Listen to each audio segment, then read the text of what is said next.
ইন্দিরা গান্ধী রাষ্ট্রীয় মুক্ত বিশ্ববিদ্যালয়ের আঞ্চলিক সদর দপ্তর কলকাতা কেন্দ্র থেকে BPSE 141 Gandhi and contemporary world এই আলোচনায় আমি অঞ্জন কুমার বসু ইন্দিরা গান্ধী রাষ্ট্রীয় মুক্ত বিশ্ববিদ্যালয়ের পক্ষ থেকে আজকের লাইভ প্রোগ্রামে অংশগ্রহণকারী সমস্ত পাঠক সমাজকে স্বাগত জানাই। BPSE 141 এই আলোচনায় আজকে আমরা ইউনিট নাম্বার 10 উইমেন্স মুভমেন্ট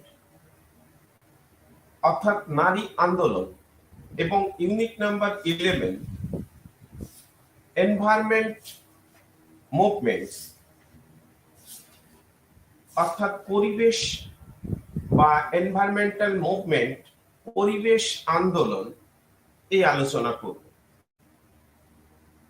এই আলোচনায় আমরা প্রথমে এই দুই পাঠ এককের মধ্য দিয়ে ইন্দিরা গান্ধী রাষ্ট্রীয় মুক্ত বিশ্ববিদ্যালয় পাঠক সমাজকে ঠিক কি বলতে চায় তা আমি প্রথমেই ব্যক্ত করব, বা এই পাঠ একক দুই পঠন পাঠনের মধ্য দিয়ে পাঠক সমাজ কোন কোন বিষয় সম্পর্কে অবগত হতে চায় বা অবগত হতে পারবে সেই বিষয়ে আলোকপাত করব। আমরা গান্ধী এবং সমসাময়িক বিশ্ব এই বিষয় আলোচনা ইউনিট নাম্বার 10 উইমেন্স মুভমেন্ট অর্থাৎ নারী আন্দোলন,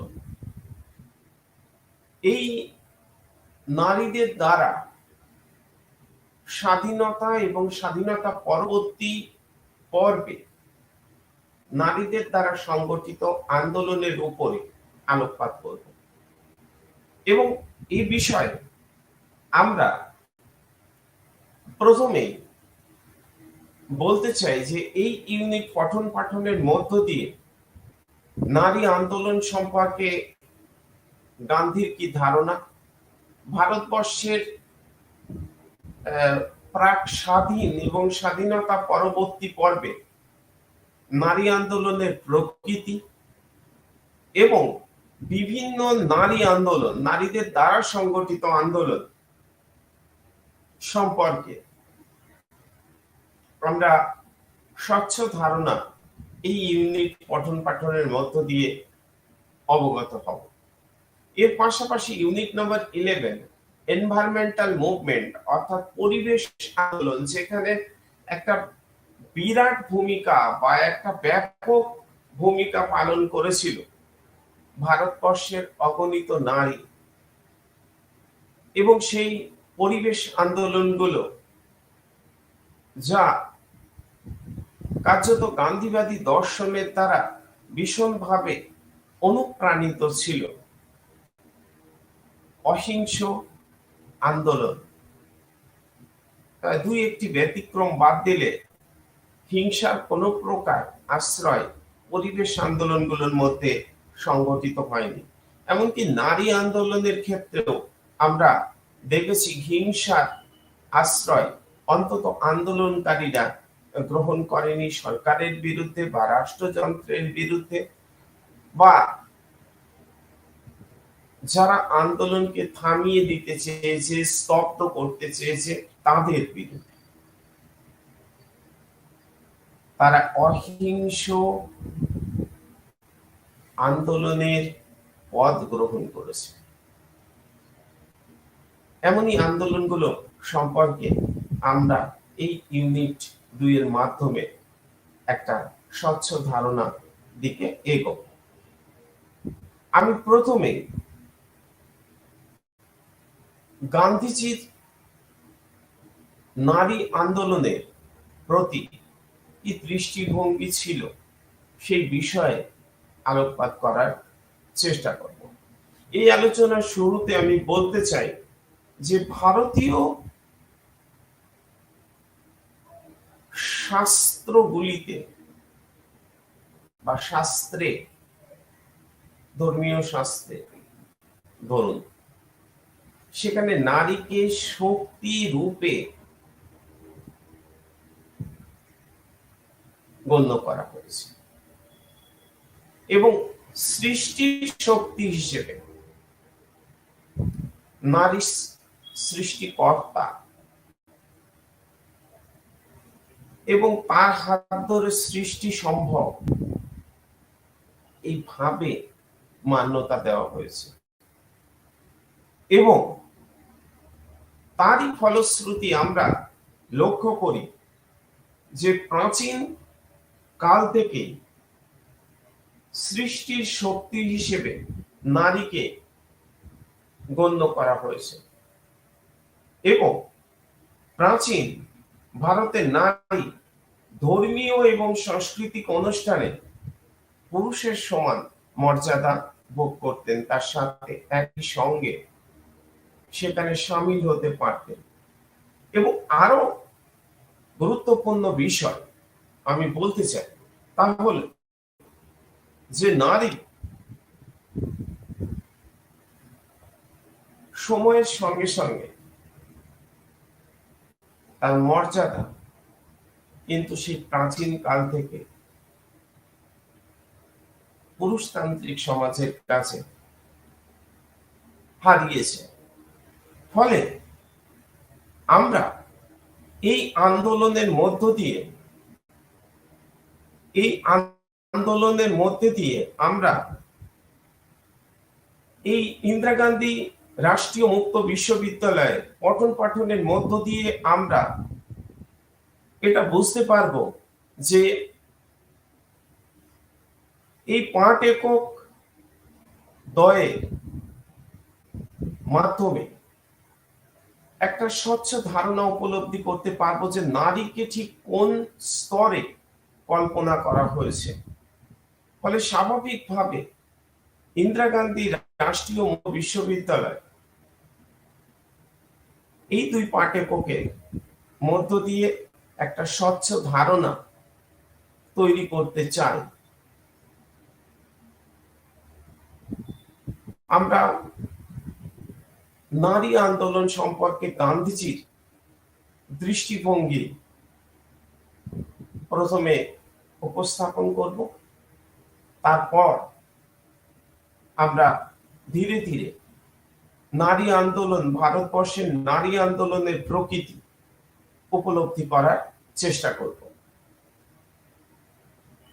ইন্দিরা গান্ধী রাষ্ট্রীয় মুক্ত বিশ্ববিদ্যালয় আপনাদের এই 2 পাঠ এককের মধ্য দিয়ে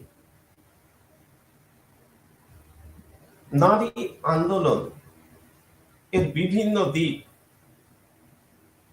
বিশেষ করে অহিংস পদ্ধতিতে গান্ধীবাদী মতাদর্শকে সামনে রেখে যে আন্দোলনগুলো অনেকটা পরিচালিত হয়েছে, সেই সব আন্দোলন এর উপর আলোকপাত করতে চাই।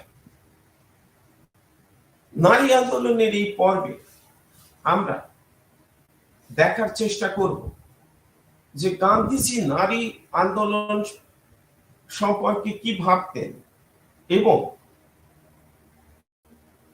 আমরা দেখার চেষ্টা করব যে নারীদের প্রতি গান্ধীজির বিশ্বাস কোন স্তরে ছিল। গান্ধীর দৃষ্টিভঙ্গি ছিল বিস্তৃত। নারী পুরুষকে তিনি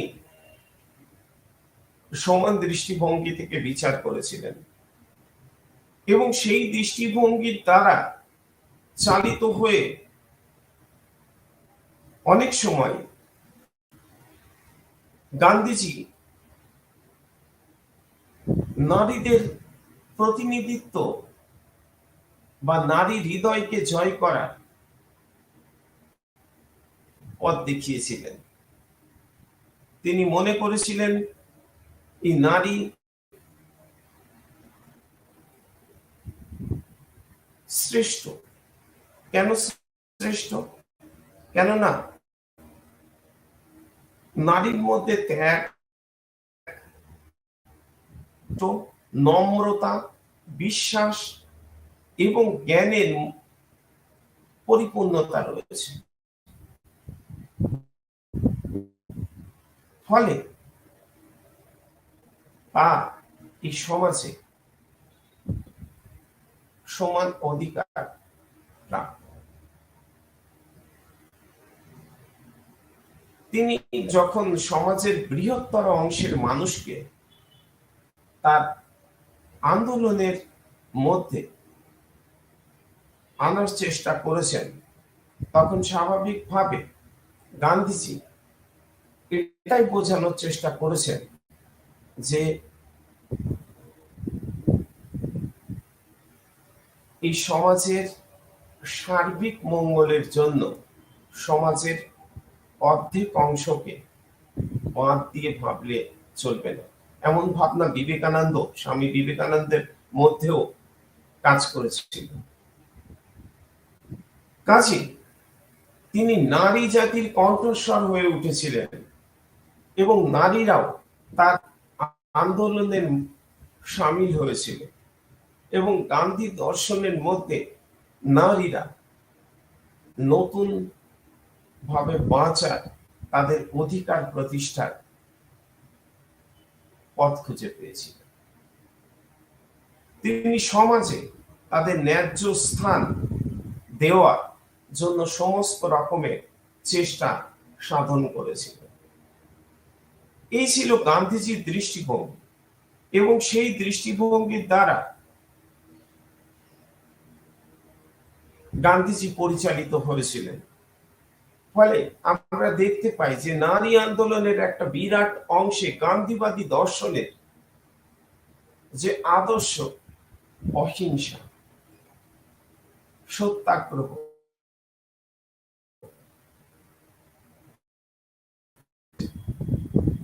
গান্ধীজির সবরমতী আশ্রম, সেখানে নারীদের আশ্রয়স্থানও হয়েছে।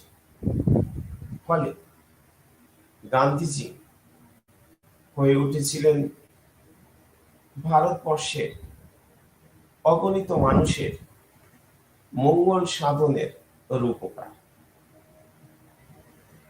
আমরা এখন দেখার চেষ্টা করব যে ভারতে মহিলাদের আন্দোলনের বা নারী আন্দোলনের প্রকৃতি কেমন ছিল স্বাধীনতার আগে এবং স্বাধীনতার পর।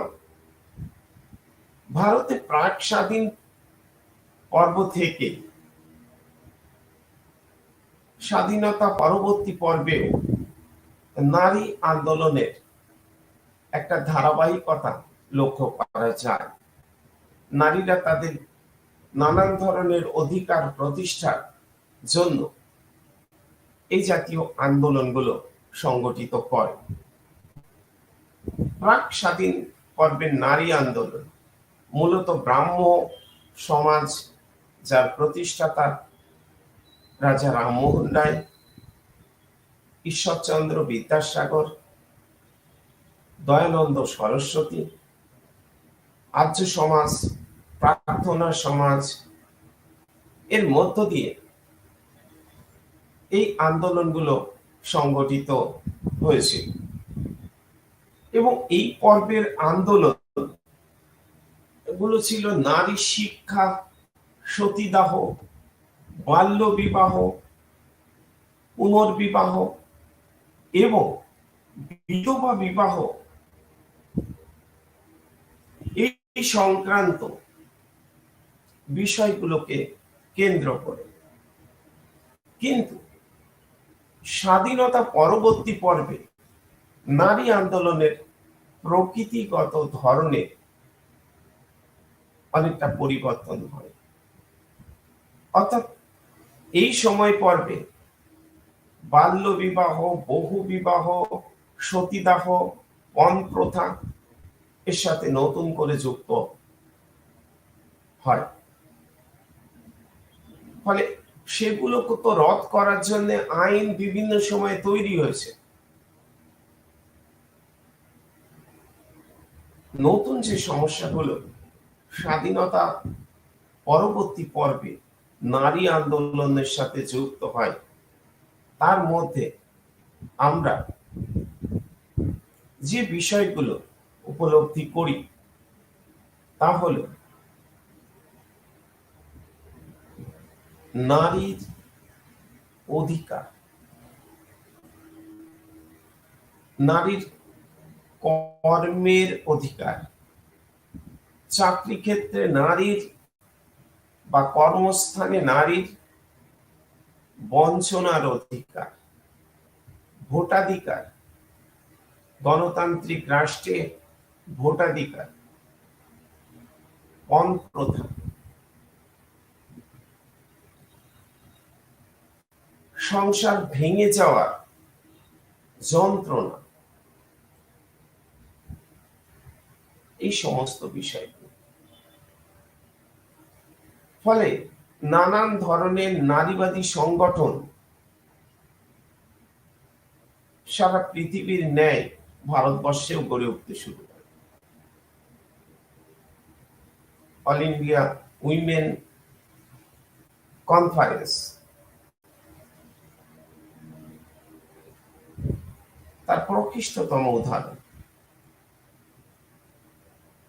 ফলে আমরা এই পর্বে নারীবাদী আন্দোলনের যে প্রকৃতি, তার প্রকৃতিগত পার্থক্য প্রাক স্বাধীন পর্বের আন্দোলন থেকে যে ভিন্ন, সেটা আমাদের বুঝতে অসুবিধা হয়। অর্থাৎ নারীর অধিকারের দাবি, নারীর বিরুদ্ধে শোষণের অধিকার বা নারীর শোষণ বঞ্চনার বিরুদ্ধে নারীরা সোচ্চারী হয়ে ওঠে এবং সেই পথ প্রদর্শক ছিলেন মহাত্মা গান্ধী।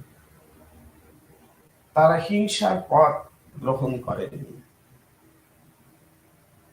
তারা অহিংস পথে গান্ধীবাদী দর্শনকে সামনে রেখে আন্দোলন সংগঠিত করেছে।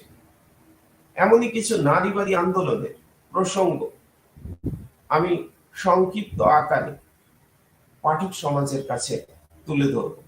আপনারা ইন্দিরা গান্ধী রাষ্ট্রীয় মুক্ত বিশ্ববিদ্যালয় স্টাডি মেটেরিয়ালস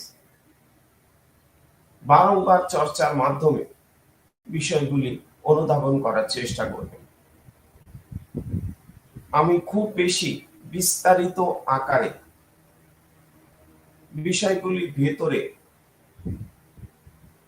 যাওয়া সম্ভব নয় বা যেতে পারবো না, সময়ের বাধ্যবাধকতা। গান্ধীজি যে ভাবনা তার অন্তরে রোপণ করেছিলেন, তার সার্থকতার দিকে এগিয়ে চলেছিলেন।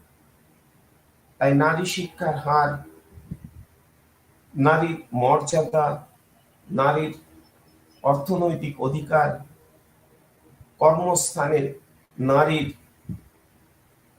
বঞ্চনার বিরুদ্ধে নারীবাদী সংগঠন এবং নারী আন্দোলন সংগঠিত রূপ লাভ করেছিল। এমনকি পরিবেশ এর সাথে নারীর যে আত্মিক সম্পর্ক রয়েছে, তারও পরিচয় নারী আন্দোলনের মধ্যে দিয়ে আমরা পাই। নারীদের দ্বারা সংগঠিত যে সমস্ত আন্দোলন ভারতবর্ষে স্বাধীনতা উত্তর পর্বে সংগঠিত হয়েছে, সেখানে ভোটাধিকারের দাবি, গণতান্ত্রিক অধিকার অর্জন, এমনকি সরকার 1961 সালে পণ প্রথা বিরোধী আইন স্বাধীন ভারতে প্রণয়ন করে, যা দীর্ঘদিন ধরে ভারতীয় নারীদের নানাভাবে বিড়ম্বিত করে তুলেছিল। সেই বিড়ম্বনা থেকে আইনি অধিকার অর্জন সম্ভব হয়। আমি প্রথমে আলোচনা করব পরিবেশগত নারী আন্দোলন এর নিদর্শন। এক্ষেত্রে আমি বলতে চাই যে 1973 সালে নারী চিপকো আন্দোলন এক্ষেত্রে একটা প্রকৃষ্টতম উদাহরণ। ভারতবর্ষের উত্তরাখণ্ড অঞ্চলে ব্যবসায়িক স্বার্থকে সামনে রেখে যে বৃক্ষছেদন শুরু হয়, তাতে করে শ্রমিকদের হাতে কুঠার বা কুড়াল লক্ষ্য করে গ্রামবাসী মহিলারা গাছকে জড়িয়ে ধরে এক প্রতিবাদী আন্দোলন, বৃক্ষ ছেদনের বিরুদ্ধে, অর্থাৎ গাছ কাটার বিরুদ্ধে যে আন্দোলন গড়ে তোলে, তা এক ভারতবর্ষের নারী আন্দোলনের প্রকৃষ্টতম উদাহরণ। সর্বোত্তম এই আন্দোলন, যেখানে নারীরা শৃঙ্খলাবদ্ধভাবে মহাত্মা গান্ধীর আদর্শে অনুপ্রাণিত হয়ে আন্দোলন সংগঠিত করে। হিন্দি শব্দ চিপকো, যার অর্থ গাছকে জড়িয়ে ধরা বা আটকে থাকা, এবং এর ফলে এই অঞ্চলে যে সমস্ত কন্ট্রাক্টররা, অর্থাৎ যে এজেন্সি গুলি বা সংস্থাগুলি বৃক্ষছেদনের দায়িত্ব পেয়েছিল, তারা গাছ কাটা থেকে বিরত হতে বাধ্য হয়। অরণ্য ধ্বংসের বিরুদ্ধে গ্রামবাসীদের এই প্রতিবাদ একই সাথে যেমন পরিবেশ এবং অর্থনীতির একটা যোগ বলে আমাদের ভাবা উচিত। তার কারণ হিমালয়ের এই বনজ সম্পদ অরণ্য ধ্বংস হলে সামান্য পরিমাণ জলের জন্য গ্রামবাসী মহিলাদের গ্রামের থেকে অনেক দূরে, অর্থাৎ গ্রাম পার হয়ে অন্য গ্রামে জল আনতে যাওয়ার প্রয়োজন হয়ে পড়ত। তাছাড়া তাদের জ্বালানির কাঠ এর জন্য তাদের অসুবিধায় পড়তে হতো। ফলে এই চির সবুজ বৃক্ষে বনকে তারা ধ্বংস করতে চায়নি। গ্রামীণ মহিলার অবশ্যই বিশিষ্ট গান্ধীবাদী সুন্দরলাল বহুগুণা, চণ্ডীপ্রসাদ ভাট এবং সরলা বেন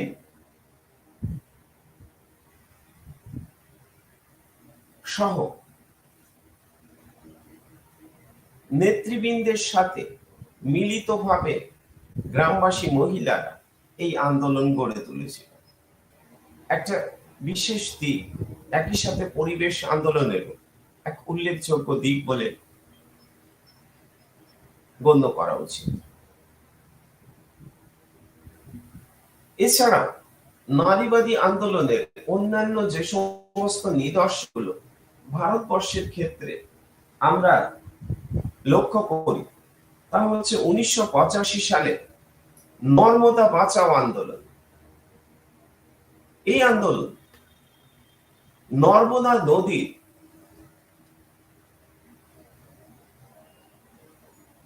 ওপর বাঁধ, সর্দার সরোবর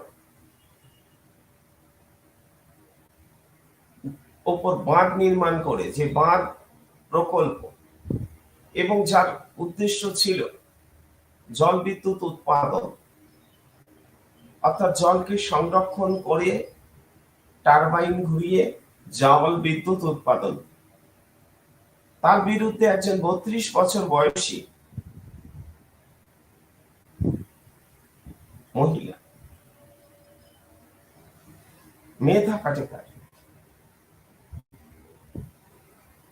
তিনি আন্দোলন গড়ে তুলেছিলেন। অবশেষে বিশ্ব ব্যাংক 1995 সালে একটা কমিটি তৈরি করে, যে কমিটি ইন্সপেকশন করে স্থির সিদ্ধান্তে আসে যে এই প্রকল্পকে বাদ দিতে হবে। তবে এক্ষেত্রে মেধা পাটেকারের মতো মহিলা বা নারীরা, তারা পুলিশি অত্যাচার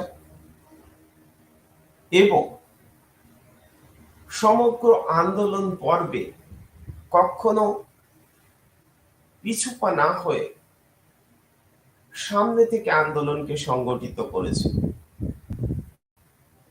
যা নারী আন্দোলনের ইতিহাসে স্বাধীনতা উত্তর ভারতবর্ষে পথপ্রদর্শকের ভূমিকা বলে গণ্য করা আমাদের উচিত। এছাড়াও 1961 সালে পণপ্রথা বিরোধী আইন সরকার প্রণয়ন করলেও 1980 দশক থেকে, বিশেষ করে 1977 পর্বে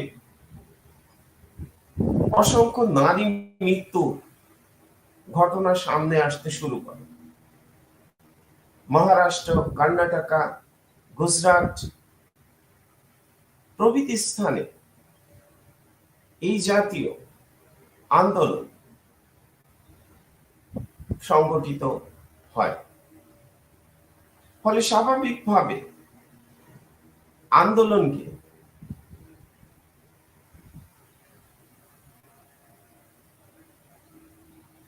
একটা নতুন মাত্রা দেওয়ার প্রচেষ্টা শুরু হয় এবং নারীবাদী সংগঠনগুলো তারা 1983 সাল থেকে ক্রিমিনাল ল অ্যামেন্ডমেন্ট এর দাবি করতে শুরু করে। অবশেষে গভর্নমেন্ট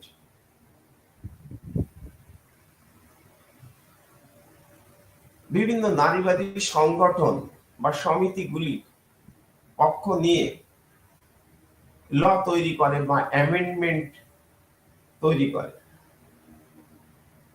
এবং 498 এর এ সেকশন পণপ্রথার দ্বারা অত্যাচারিত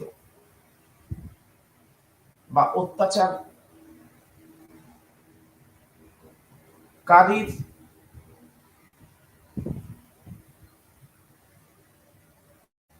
ওপর 498 এর এ এই ধারায় অভিযুক্ত করা হয়। অর্থাৎ বলা যায় পণপ্রথার বিরুদ্ধে যে আন্দোলন সংগঠিত হয়েছিল দাকসাত সমিতি এর নেতৃত্বে, তা একটা আইন প্রণয়ন করতে সরকারকে বাধ্য করে এবং শাস্তির বিধান কে বলবৎ করতে বাধ্য করে এবং এই সমস্ত আইনগুলোর মাধ্যমে সেকশন 302 আইপিসি এবং সেকশন 194 অ্যামেন্ডমেন্ট আইপিসি,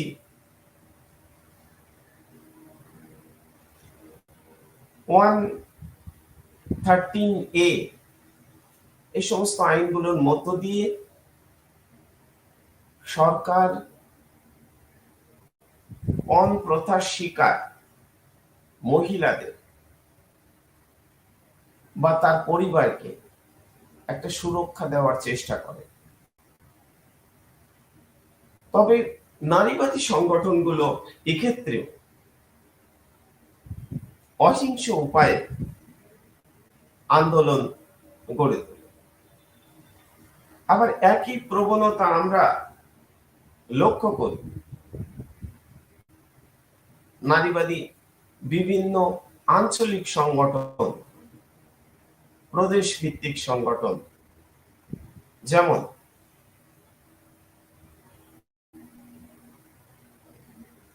অন্ধ্রপ্রদেশ এবং হরিয়ানা মতো রাজ্যগুলোতে বা কর্ণাটকে 1993-94 সালে মদ্যপান বিরোধী আন্দোলন সংগঠিত হওয়া এবং সরকার মদ্যপানকে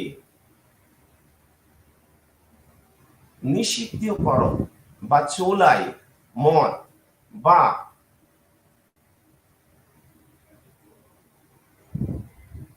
বেআইনি মদ্য ব্যবসাকে রদ করার চেষ্টা স্বরূপ আইন প্রণয়ন করে। তার সাফল্য ব্যর্থতা নিয়ে খুব বেশি উচ্ছ্বসিত হওয়ার মতো জায়গা তখনও ভারতবর্ষে তৈরি হয়নি বা আজকের ভারতবর্ষেও প্রশাসনের আড়ালে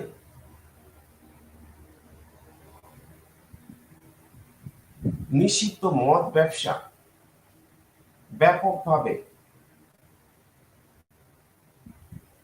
চালু থাকায় আমাদের গ্রাম জীবন শহরের ঘন অঞ্চল ভীষণভাবে এক সামাজিক কষ্টের শিকার হয়ে চলেছে। ফলে স্বাভাবিকভাবে আমাদের এই সম্পর্কে সচেতনতা বাড়াতে হবে। তবে নারীরা যেভাবে অন্ধ্র অঞ্চলে বা হরিয়ানা, উত্তরপ্রদেশ, বিহার, কর্ণাটকা এই সমস্ত রাজ্যগুলোতে মদ্যপানের বিরুদ্ধে তাদের সংসার ভেঙে যাওয়ার বিরুদ্ধে রুখে দাঁড়ানোর চেষ্টা করেছেন অহিংস পদ্ধতিতে, তা অবশ্যই স্মরণীয় এবং ইতিহাস তাকে সংরক্ষণ করবে। ফলে আমরা ক্রমেই যখন সভ্যতার উন্নতির দিকে এগিয়ে চলেছি, তখন আমাদের গান্ধীবাদী দর্শনে বা গান্ধীর যে অহিংস আন্দোলনের কর্মপন্থা, তার প্রয়োজনীয়তা যে আমাদের আছে তা উপলব্ধি করতে মনে হয় সচেতন পাঠক মাত্রে ভুল হওয়ার কথা নয়। আপনারা এ বিষয়ে আরো অনেক আন্দোলনের সম্পর্কে সজাগ হবেন ইন্দিরা গান্ধী রাষ্ট্রীয় মুক্ত বিশ্ববিদ্যালয় স্টাডি মেটেরিয়ালস পঠন পাঠনের মাধ্যমে। এমনই আর একটা আন্দোলন হলো খাপ পঞ্চায়েত মুভমেন্ট 1995। এটা হরিয়ানা গ্রামগুলির একটি ঘটনা, যে একজন যুবক গ্রাম পঞ্চায়েতের আদেশকে অমান্য করে একজন নারীকে বিবাহ করে এবং তার শাস্তি স্বরূপ গ্রাম পঞ্চায়েত সেই যুবকের 12 বছরের বোনকে গণধর্ষণের বিধান প্রয়োগ করে বা গণধর্ষণের শাস্তি প্রদান করে। এর বিরুদ্ধে যে সমস্ত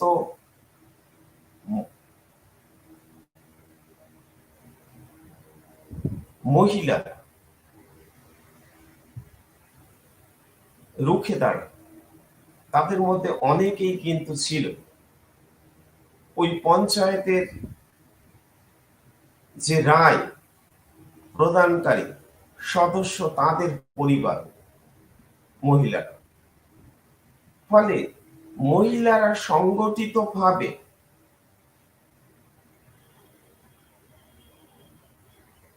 এই আন্দোলন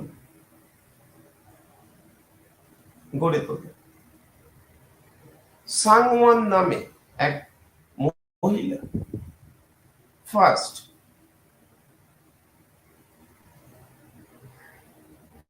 এর নেতৃত্ব প্রদান করে এবং তিনি হরিয়ানাতে যে মহিলাদের সংগঠিত আন্দোলন গড়ে তোলে, তার একটা পর্বে যে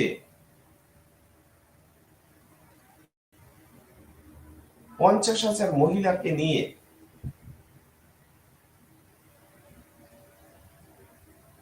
একটা মহিলা সংগঠনও গড়ে তোলে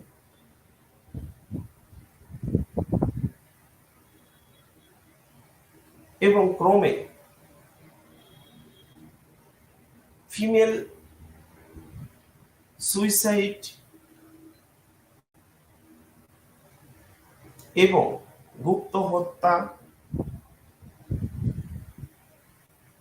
এবং পঞ্চায়েতে নারী বিরোধী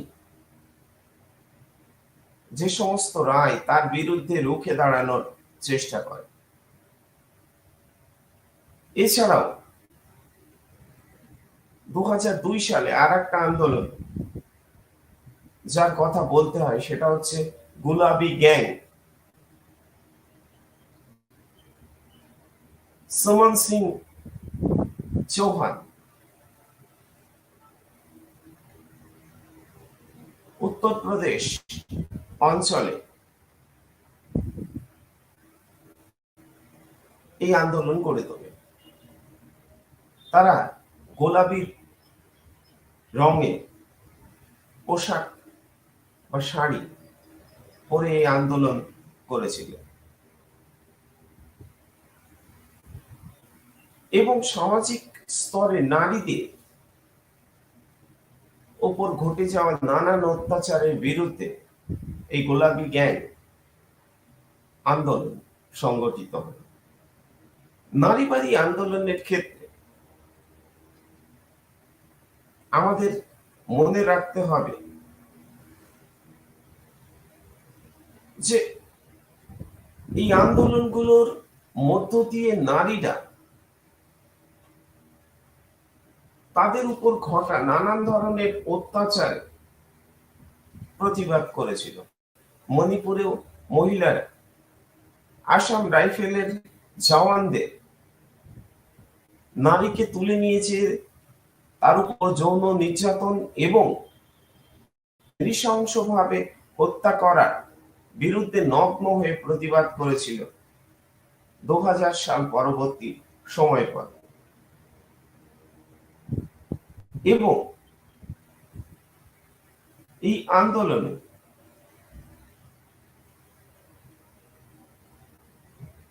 নারীরা সম্মিলিতভাবে রাজপথকে বেছে নিয়েছিল। AFSPA আফসা মুভমেন্ট প্রমাণ করেছিল নারী শক্তির জয়কে। ফলে বাধ্য হয়ে ওই অঞ্চল থেকে, মণিপুরের ওই নির্দিষ্ট অঞ্চল থেকে আসাম রাইফেলের যে দুর্গ গড়ে তোলা হয়েছিল তাকে সরিয়ে ফেলতে। এইরকমই আর একটা আন্দোলন আমরা লক্ষ্য করি, যার বিরুদ্ধে নারীরা সংঘবদ্ধভাবে প্রতিবাদ আন্দোলন সংগঠিত করেছিল 2012 সালে নির্ভয়া, যা দিল্লিতে সংগঠিত একটা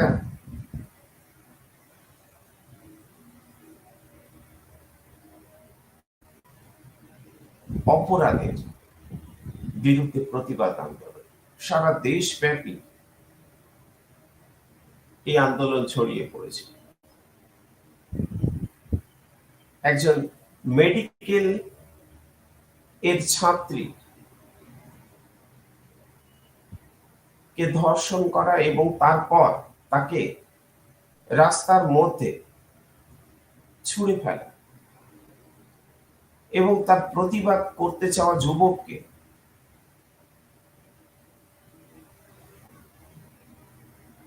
হেনস্থা করা, যার বিরুদ্ধে সারা দেশ গর্জে উঠেছিল এবং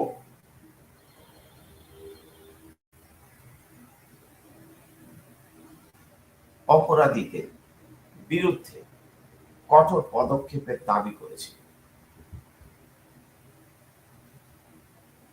এছাড়াও আমরা ব্যক্তিগত স্তরে, বিশেষ করে মৌলিক অধিকার এর দাবিকে কেন্দ্র করে মুসলিম পার্সোনাল ল বোর্ডের বিরুদ্ধে মেয়েদের আন্দোলন করতে মুসলিম মহিলাদের মধ্যে লক্ষ্য করেছি। যেমন 1985 সালে শাহবানু কেস,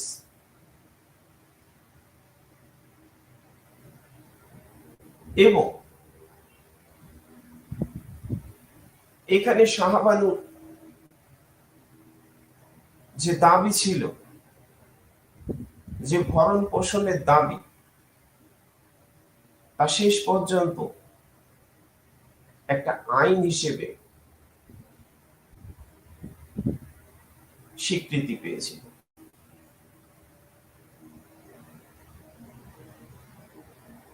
যা ভারতবর্ষের নারীবাদী আন্দোলনের ক্ষেত্রে একটা নিদর্শন স্বরূপ বলা যায়।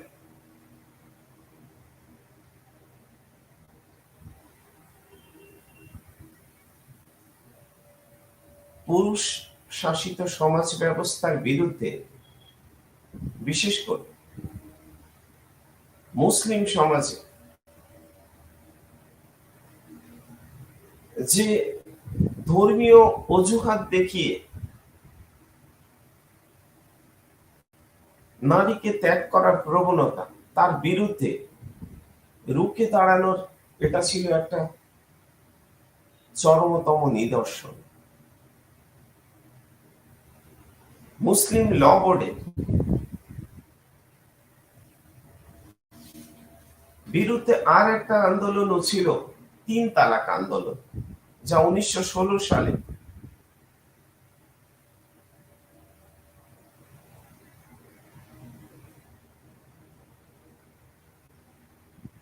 মাফ করবেন 2016 সালে সংগঠিত হয়েছে। অনেক সময় দেখা গেছে যে মুসলিম সমাজে এমন রীতি ছিল, মুখের শব্দ 3টে তালাক, এটার মধ্য দিয়ে নারীদের উপর পুরুষের আধিপত্যবাদের এক বিষম খাড়া নামিয়ে আনা হতো। এবং কখনো কখনো হোয়াটসঅ্যাপ, ফেসবুক, তার মাধ্যমে এই জাতীয় বঞ্চনার শিকার নারীদের হতে হতো তার স্বামী কর্তৃক। তার বিরুদ্ধে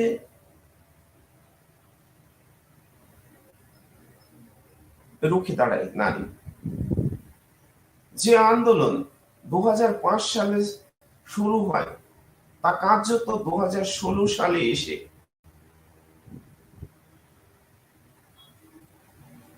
তার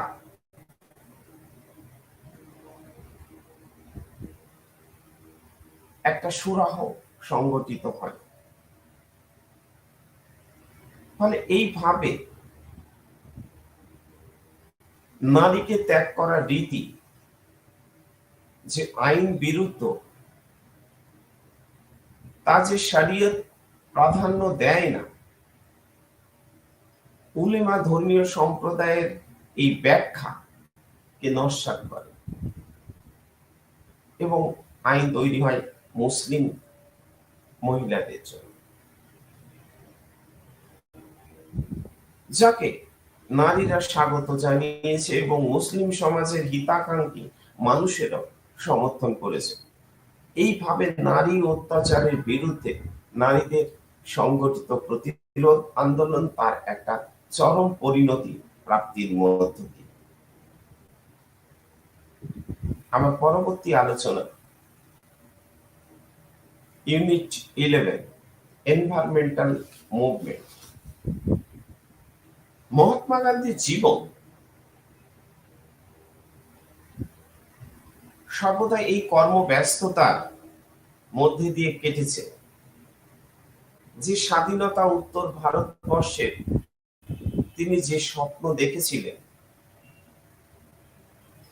তাকে আরো উন্নত এবং তাকে সমগ্র পৃথিবীর কাছে আদর্শ স্থানীয় করে তোলে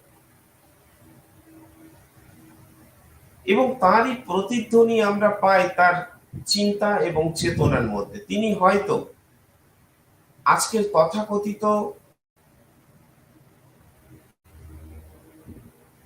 পরিবেশ প্রেমী তকমা দেওয়া যায় না, কিন্তু পরিবেশ ইতিহাস চর্চার ভারতবর্ষের ক্ষেত্রে যে সমস্ত ইতিহাসবিদরা পথপ্রদর্শক, বিশেষ করে রামচন্দ্র গুহ, তিনিও স্বীকার করে নিয়েছেন যে মহাত্মা গান্ধী ছিলেন ভারতের প্রথম পরিবেশ আন্দোলন। আমি আমার পূর্ববর্তী আলোচনায় পরিবেশকে সংরক্ষণ এবং পরিবেশকে সহোদর এবং পরিবেশকে দেবতা জ্ঞানে গণ্য করার যে রীতি প্রাচীন ভারতের বিভিন্ন শাস্ত্রে, রামায়ণ, মহাভারত এবং বেদগুলিতে, ঋগ্বেদের বিভিন্ন স্তোত্রে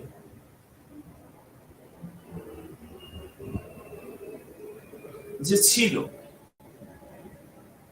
বা ভাবনা সেই সময় মানুষের মধ্যে যে তৈরি হয়েছিল তা আমি ব্যক্ত করেছি।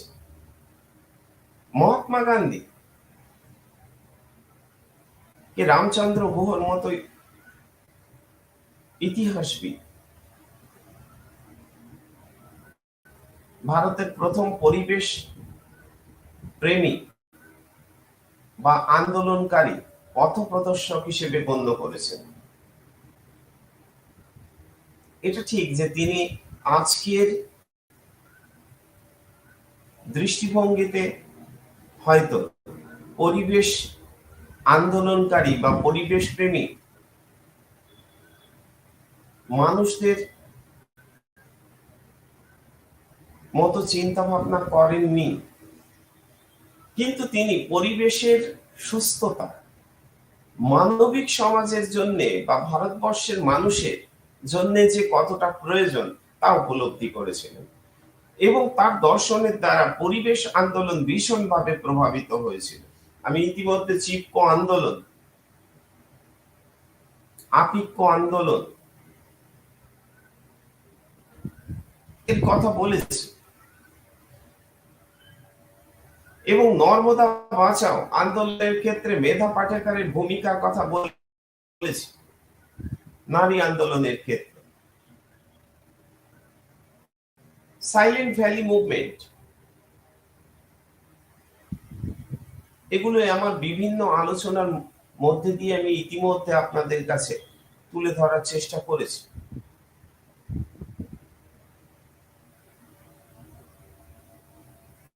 তবে স্বাধীনতা উত্তর ভারতবর্ষের ক্ষেত্রে পরিবেশ আন্দোলন হিসেবে এই সমস্ত আন্দোলন গান্ধীবাদী দর্শন বা পথ ধরে এগিয়েছিল এবং তাতে একটা বিরাট সাড়া জনগণের মধ্যে তৈরি হয়েছিল। এর কারণে পরিবেশ যদি কোনোভাবে বিঘ্নিত হয় তাহলে তা আমাদের যত উন্নয়ন তা নিমিষের মধ্যে সমাপ্ত করে দিতে পারে। 1972 সালে স্টকহোমে যে আন্তর্জাতিক পরিবেশের সম্মেলন অনুষ্ঠিত হয়েছিল, যেখানে রাসেল কার্সনের দ্য সাইলেন্ট স্প্রিং প্রকাশিত হওয়ার সঙ্গে সঙ্গে সমগ্র পৃথিবী উপলব্ধি করতে পেরেছিল যে আজকের বসন্ত কেন চুপ হয়ে গেছে, বসন্তের কোকিলের ডাক নেই কেন। অর্থাৎ কোথাও যেন পরিবেশ থমকে গেছে, কোথাও যেন আমাদের পৃথিবীটা শিল্পায়নের দ্বারা উন্নত তো হচ্ছে কিন্তু অন্তিম পরিণতির দিকে এগিয়ে চলেছে। ফলে স্বাভাবিকভাবে আন্দোলন প্রেমী মানুষেরা উপলব্ধি করতে পেরেছিল যে তাদের অধিকার তাদের নিজেদেরকে লড়তে হবে এবং গান্ধীবাদী দর্শনের মধ্য দিয়ে লড়তে হবে, গান্ধীজির চিন্তা চেতনার মধ্যে দিয়ে লড়তে হবে। তাই তারা নানানভাবে পরিবেশ বাঁচানোর আন্দোলনে সামিল হয়েছিল। চিপকো, আপিক্য, নর্মদা বাঁচাও, সাইলেন্ট ভ্যালি আন্দোলন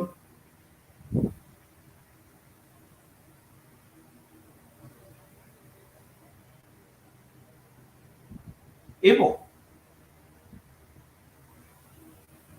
জল সংরক্ষণ আন্দোলন।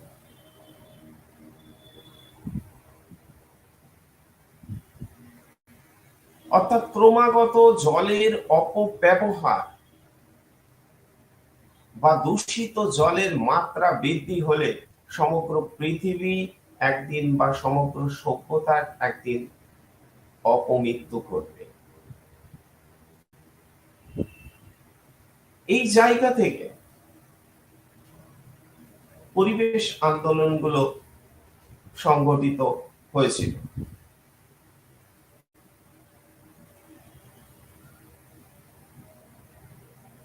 এবং এক্ষেত্রে আমরা ইতিমধ্যে আলোচনা করেছি পরিবেশ আন্দোলনের একটা বিরাট ভূমিকা মেধা পাটেকর,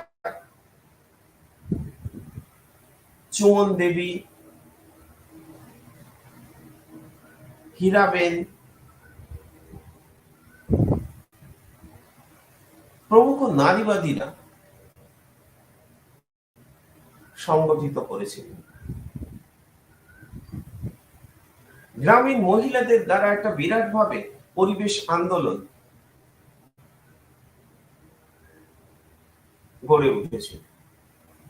এমনকি আন্তর্জাতিক স্তরে গ্রিন পিস মুভমেন্ট গড়ে উঠেছিল 1971 সালে। সমগ্র ভারতব্যাপী যার প্রভাব কিন্তু কম বেশি ছিল। আমি এই প্রসঙ্গে বলতে চাই যে আন্তর্জাতিক স্তরে যে আন্দোলনগুলো সংগঠিত হয়েছিল, যা 1969-70 মার্কিন যুক্তরাষ্ট্রের অহিংস পদ্ধতির মধ্য দিয়ে তা অতি দ্রুত সংবাদপত্রের মাধ্যমে বা প্রচার প্রসারের মাধ্যমে সারা পৃথিবীকে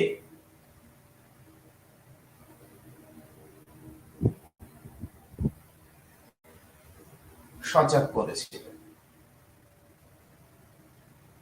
ফলে এই সমস্ত পরিবেশ আন্দোলন ব্যাপকভাবে আমাদের জীবনকে প্রভাবিত করে। আমরা এমন একটা বিশ্বে বাস করি যেখানে বিজ্ঞান প্রযুক্তি উন্নয়ন ক্রমবর্ধমান। এই ক্রমবর্ধমান উন্নয়নের যুগে মানুষের ভাগ্য গুরুত্বপূর্ণ পরিবর্তন এসেছে। আমরা উন্নতি তো করছি, কিন্তু পরিবেশকে বিঘ্নিত করে।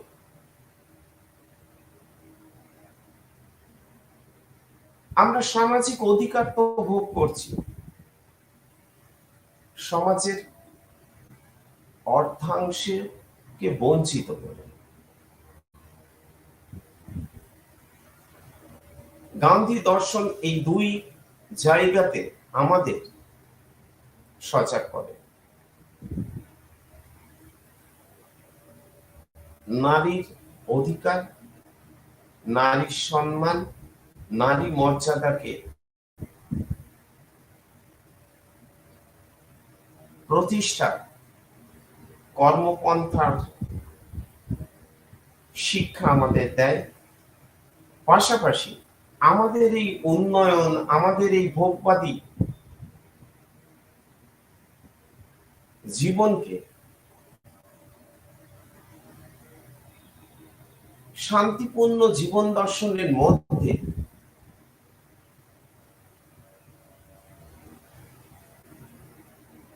চালিয়ে যাওয়ার শিক্ষা স্বরূপ পরিবেশ সংরক্ষণের কথা গান্ধী দর্শনে উঠে আসে। ভারতবর্ষের বিভিন্ন প্রান্তে, উড়িষ্যাতেও অনেক পরিবেশ আন্দোলন সংগঠিত হয়। প্রসন্ন কুমার দাসের নেতৃত্বে উড়িষ্যা এনভায়রনমেন্টাল সোসাইটি OFS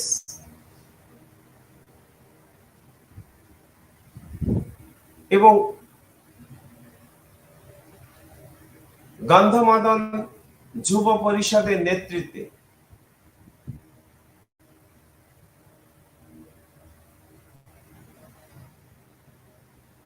উড়িষ্যার খনিগুলোতে অতিরিক্ত খননের মাধ্যমে যে বক্সাইট উত্তোলনের যে প্রবণতা, তার বিরুদ্ধে রুখে দাঁড়ানো পরিবেশ আন্দোলনকারীদের এক সক্রিয় কর্মপন্থার নিদর্শন।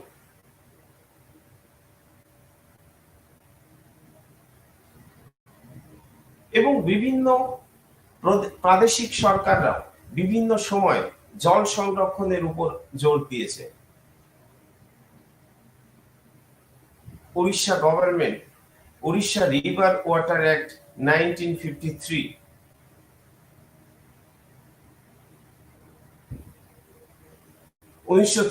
সালে ওয়াটার অ্যাক্টের মাধ্যমে preservation and control of pollution, অর্থাৎ পরিবেশ দূষণকে প্রতিকারে জল সংরক্ষণ এবং পলিউশন রোধ করার নানা পদক্ষেপ গ্রহণ করে। এ বিষয়ে আপনারা স্টাডি মেটেরিয়ালস যত্ন সহকারে পড়বেন। আরো স্বচ্ছ ধারণা আপনাদের তৈরি হবে পঠন পাঠনের মাধ্যমে। ধন্যবাদ। আমি আমার আলোচনা আজকের মতো এখানে সমাপ্ত করছি।